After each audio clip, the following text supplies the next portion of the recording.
At my introductory guitar circle course in Mexico in 2015, I was late for the afternoon tea one day. I was practicing and I ended up going to the tea, and all of the seats were filled at all the tables except one, and it was next to Robert Fripp. And I kind of hemmed and hawed, and I was like, should I go sit next to Robert? So I eventually decided, like, I don't need to bother him. We're just two people sitting next to each other. So I went and sat down and I was drinking my tea, and he started a conversation with me. He said, Anthony, can I interest you in a stale cookie? We had a small plate of uh, confectionaries, sugar and flour, and that was good enough. And they were old, but they were good. And I laughed and I took a cookie and ate it. And then he kind of launched into this thing where he was like, you'll never be able to play Fracture unless you can do this. And he held out his hand like this, and then he bent his thumb down like this. And I just thought, well, I don't get it. I'm sure he's right.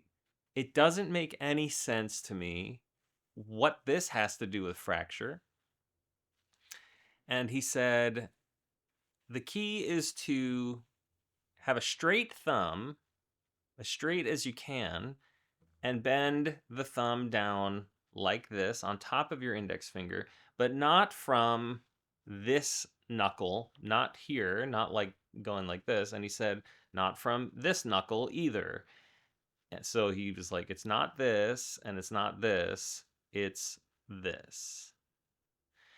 And I thought, okay, this is weird. I'll try it. And so I just couldn't do it. And I was like, how how do you do this? And he said that you have to basically reconnect the brain with this knuckle here on the thumb. Um, it is something that we all can control, but we just forget how to. And so after my course, I spent over a year like relearning how to play guitar. And over time, my hand took a shape that felt strong. And I only recently learned that Robert does something in the courses where he'll hold the pick and he'll ask someone to take the pick out of his fingers. And I've heard this is done with a pair of pliers. So somebody grabs the pick and literally cannot rip it out of his fingers. I didn't quite believe it the first time that I heard it. I thought it was just kind of a myth or a legend. So I thought I would test it on my own at home, and I asked my daughter to pull the pick out of my fingers, and she couldn't do it. And I was like, that is so strange. Like, what is it about this? Like the way that he holds the pick, the way that he's instructed us to hold the pick. What is it about that grip? Why is it as strong as it is? And really, it's tough to get that pick out of the hand. Now, when I'm playing, it seems to take on some sort of different, uh, I don't know, minor differences in form. Um, but overall, this grip, the one that has enabled me to play Fracture, really does hold the pick super strong. You don't even have to like put a lot of effort into it. Um, which is crazy. And over the time I've come to realize like there's an architecture to the right hand. And that architecture enables the type of playing that Robert does. And it's kind of like it's enabled me to have more confidence in my picking and more strength. And I feel more resilient when it comes to right hand mistakes and that kind of thing because this style of picking that Robert does is not, what's the word? It's not anchored. Like a lot of guitar players will like put their hand on the bridge of the guitar and they'll kind of move their hand around and change strings going this way. And one of the epiphanies that I had during the course was Kurt Golden, one of the guitar instructors. He goes, "We change strings with our elbow, not with our wrist." And I was like, oh, that's been my problem for so long. But then Robert did this thing with the thumb, and I'm like, what the heck? So clearly there's more to it. And I've come to intuitively understand certain things. Now, this doesn't mean that I'm like officially correct or anything like that, but I've come to understand intuitively for myself what I was doing wrong and what Robert's picking right hand architecture does for us. He has a great quote: "The way that you hold the guitar pick is the way you live your life." And I found some videos of myself playing from many years ago, and I just kind of let my fingers dangle, and I used round picks, and they weren't very precise, and there's nothing wrong with that if that's what you do. But I really didn't have any sort of care or precision in my playing. And I used to like tighten my elbow to play fast. You know, it would be like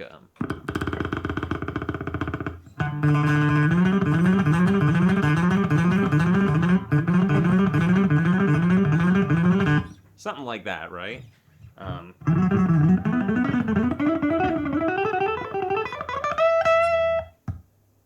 where you can like activate stress in the elbow and even some of the upper, like the bicep, and get some speed. But it was always like bursts.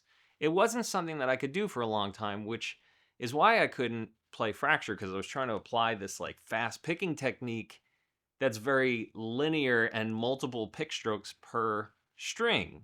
And Fracture is one pick stroke per string with 10 pick strokes per second. Uh, and so that technique couldn't work because I couldn't accurately change strings when I was picking. So Kurt's advice was incredible. That was really mind-blowing for me. And then over time, like I said, I developed this sort of intuitive sense of what my right hand architecture should be. Now, that's not a guitar craft term. I'm not an official crafty or anything like that. But to me, the right hand architecture is you sort of take your hand and you build a column of support with your knuckles. So the knuckles are kind of stacked on each other. And then the pick sort of rests on the top of the index finger. You know, the top portion. It's hard to do this on camera, but the top knuckle, the bigger part of the pick. Well, I'm not using. I have Guitarcraft picks, and I'll go get one. Okay, so the idea is take my hand, stick it out, you know, with my fingers out, and then curl them around almost as though there's like a pencil, like I'm holding a pencil in my hand. Some of you physics students might remember the right hand rule, kind of like this. And then the pick, the big part of the pick, just sits on that top index finger knuckle, and then the thumb comes down on top of the pick on the big part. I'm going to use the yellow pick because you can see it. But essentially, I've got my knuckles stacked on top of each other, providing this sort of column of support. And then the next set of knuckles is kind of doing the same thing. And I've got the thumb placed here. It's kind of like this. take your right hand and you stick it out like this, and then you curl everything in. You're going to build this sort of column of support of your knuckles. So all my knuckles are kind of like stacked on top of each other, and there's enough gap in there where you could maybe hold a pencil. And then this is what Robert was saying. You have to do this. Like bend this knuckle to move a straight thumb onto the top of your index finger. Not from here. Notice I'm not doing this. And not from here. I'm not doing this. I'm not going like this. It's a straight thumb, as straight as a thumb can be, and not everyone has straight thumbs. And then it just kind of rests on top of the index finger. So you can see there's this whole column here. This is why I think of it as an architecture. You've got this column of the tips of your finger stacked on top of each other. And then the first knuckles all kind of supporting each other. And then the next knuckles all supporting each other. It's not a fist. This is a fist. It's this.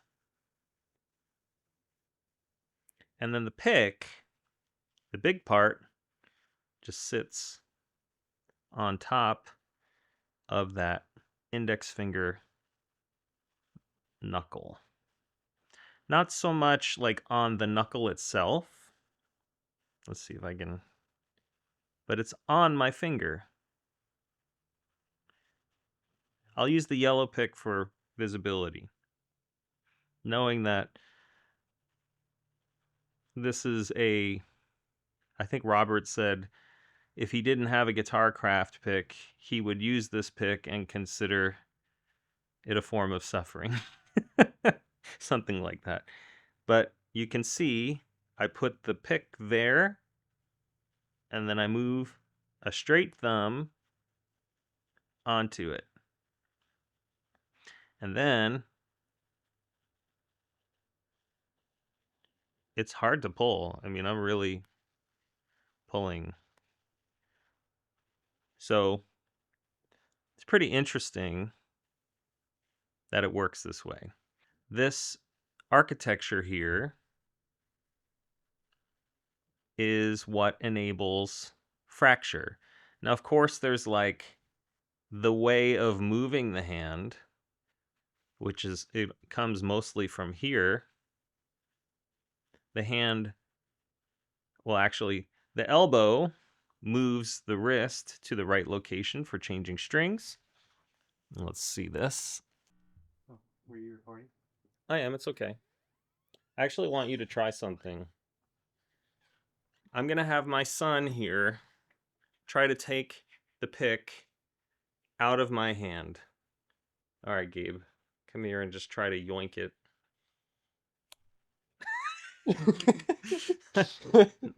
Like, try pulling it.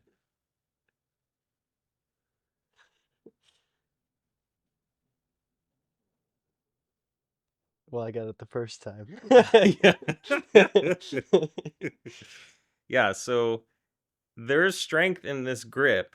My son's like really muscular. Yeah, try it again. Let's see if I'm not like super gripping this thing. Nope. So yeah, it works. All right, thanks, Gabe. Yep. Okay, so once we have the hand and the architecture of the hand in place, the elbow moves the whole rest of the forearm. The elbow moves the wrist to the correct location to play the string you need to strike. And then the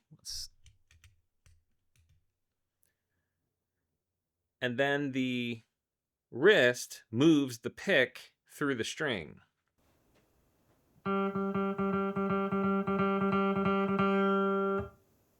So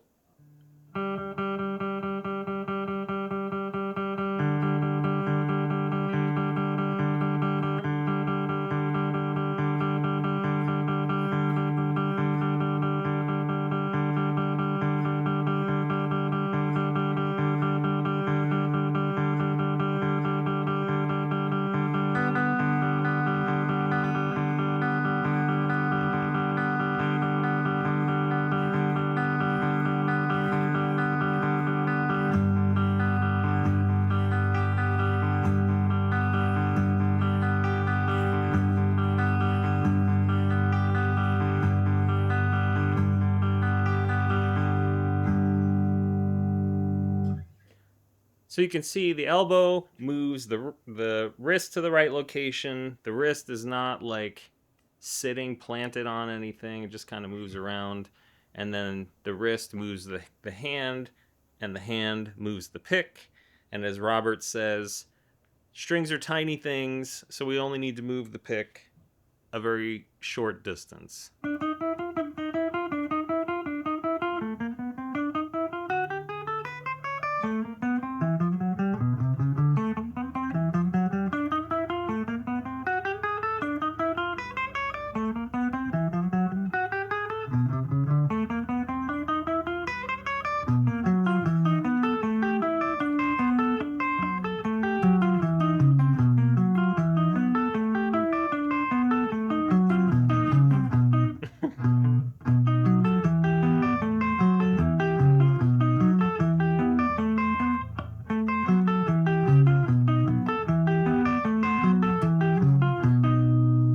And what's nice about this style of picking, this framework, is I don't have to look at my hand. I don't have to think about where I am because I've trained my hands to be in the right place to pick the right string. So instead of moving the wrist to get to the different string,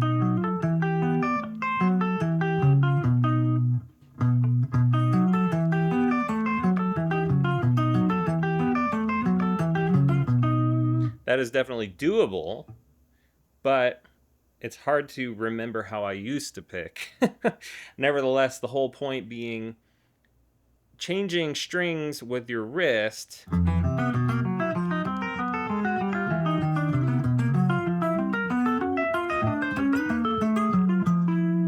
it's doable, but for fracture it's I don't know, it's practically impossible to just use the wrist for minutes or hours at a time.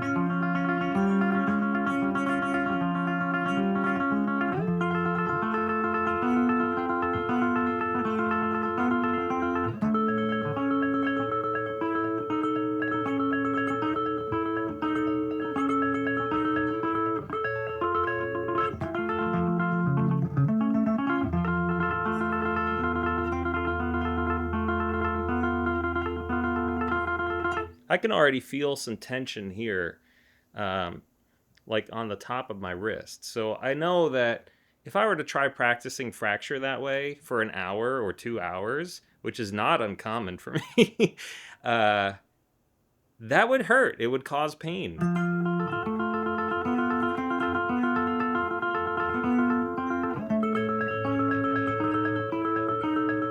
It's so much easier to just float the wrist.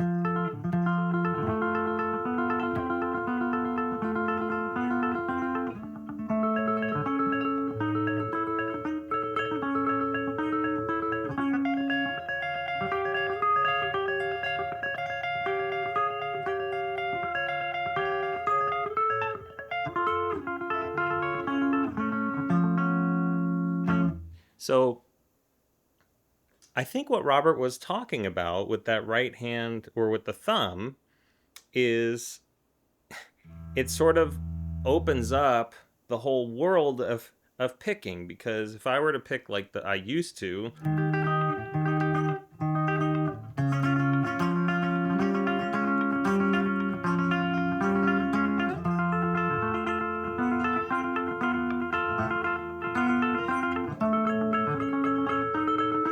I can feel the pick like slipping out of my fingers, and I can't be quite as accurate as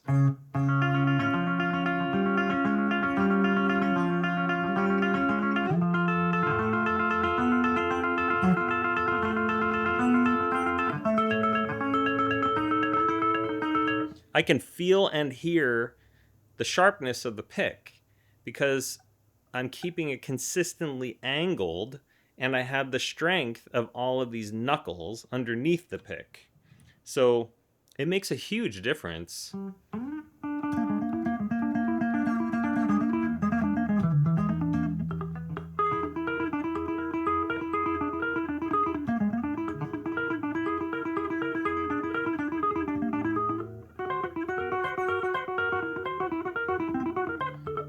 I haven't practiced any of this, by the way.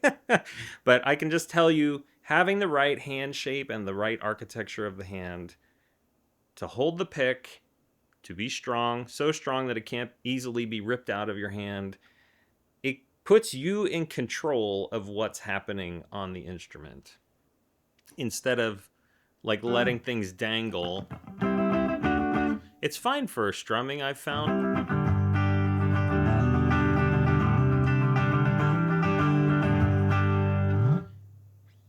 Robert doesn't do a lot of strumming.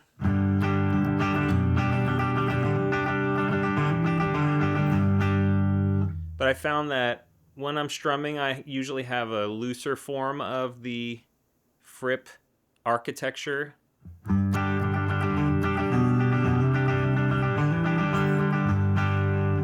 So it's really, for me, been a super helpful thing, part of my toolkit.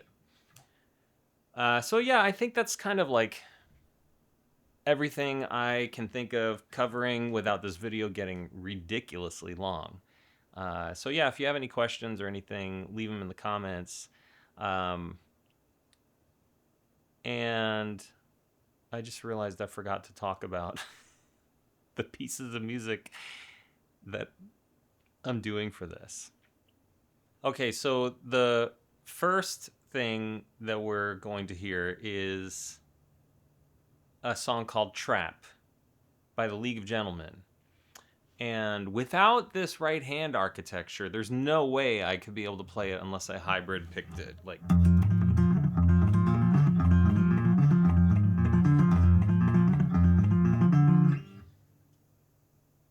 it's so jumpy. It's crazy. It's like 120, 124 beats a minute, constant string skipping and octaves.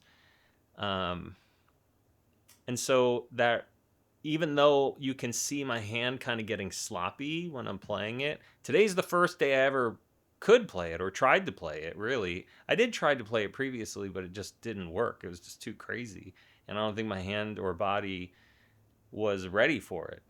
In fact, I was shocked this morning when I just started learning it because I was like, wow, I actually feel ready to learn this. And I think my body was telling me something. And then the next thing is this Suite Number 1 that from the Giles and Fripp album from 1967, 68, something like, I don't know, maybe earlier. But Roberts, it's like, to me, it's the precursor to Fracture. It has a lot of similar techniques. Instead of the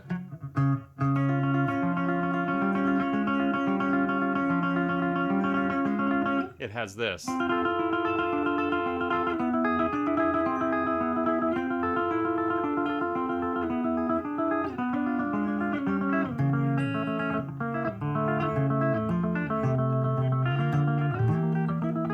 Anyway, so you'll see in these two pieces how the right hand architecture applies, and you need strength to move as quickly across multiple strings as Robert does. If you don't have this architecture, the whole thing falls apart. The pick starts sliding and going like round and round, and I'm like constantly having to correct it if my grip isn't good. And you'll see that I bend my thumb knuckle, and man, it's something that I just haven't worked out despite years and years of practice. So that means I have not practiced well, because I'm practicing bad habits. Nevertheless, it's a work in progress, but you'll see the right hand architecture in action, giving me the strength and the agility that I need to be able to perform these ridiculous, crazy pieces. The Suite Number 1 excerpt, I literally haven't played that. I haven't practiced it at all. It was just something I was like, I'll give it a shot, because I was feeling fast tonight. And you'll see that. It's not great. It's not perfect by any means, but it is leagues beyond what I used to be able to do. And I could probably practice that way for hours. So, right hand architecture. Hopefully, this is helpful for you, and you see yet another way that I have failed my way to getting to where I am now. Thanks a lot for watching, and hope you enjoyed it.